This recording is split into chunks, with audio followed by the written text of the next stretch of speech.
إيه، تسألني هي، لا تسألني على الماسنجر، رجعت تقول لي أنت عماد العجرة شعر الفقراء، قلت لها إيه، قالت أنت هو بذاته، قلت ليه هو يا أخي شبيه ليش؟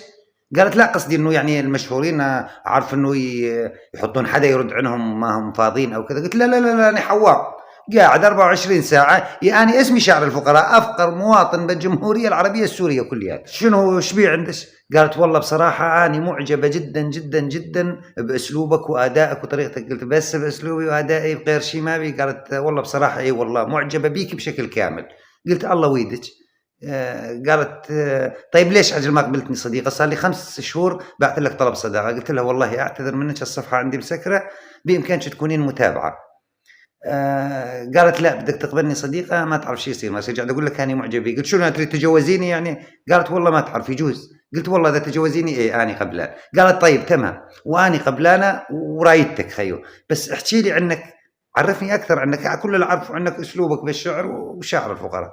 قلت لها تمام شنو بدك تعرفين؟ هذا عماد العجرة شعر الفقراء وهاي شخصيتي قدامك، شنو تريد تعرفين أكثر؟ قالت أكثر يعني قصد تفاصيل أكثر. قلت لها خيتوه أقول ليش؟ أني مواطن. مواطن. قالت شلون يعني؟ قلت مواطن ما تعرفين؟ مواطن عربي سوري.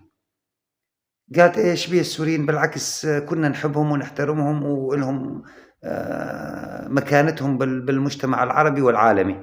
قلت لها ايه صحيح نعم، انت جاي تقولين اشتانا بس ما تعرفين الواقع العايشين والحزن، لو تعرفينه كان ما بعثتي طلب صداقه ولا قلتي هالكلام كله. قالت طيب احكي لي عن بلدك. قلت لها ابو هين شلت هوا السالفه. ليش؟ طيب احكي لي عن بلدك شلون؟ قلت لها لا بلاش هالسالفه هاي خيتو، خلص خلينا بحالي. قالت لا بدك تحكي لي عن بلدك. طيب والله ما اريد اعرف البلد اللي بدي اعيش بيها. قلت لها يعني ما عنها الا تعرفين، خاف تطفشين، خاف تنهزمين. قالت ليش انهزم؟ قلت لها لانه احنا بيعدنا مثل هين يقول اللي عده الصحيح يتعزل المعزاه. قالت ليش شنو بيها البلد؟ قلت لها خلص بلش. قالت لا بدك خلص صار عندي فضول بدك توصف لي هالبلد اللي عايشين بيها. قلت لها تمام. بلادي تباع وشعبي فقير، وقط القمامة ينصب أمير، وفيها الثعالب تقر المصير، وجمع الذئاب شهود عيان. بلادي غزتها جموع التتار، فخامة لص وجناب حمار، وعم السكوت سمو الكبار، فلا ذاك ساد ولا هذا كان. بلادي فقيرة وشعبي جياع، وأمر القريب لدينا مطاع، تهدم بيوت وتبنى قلاع، وزعبور يقلب جناب سنان. فجاري يموت وابني يسافر، وتحيا بلادي حياة السنافر، رأيت أناسا لديها حوافر، تميت الألوف بزلة لسان.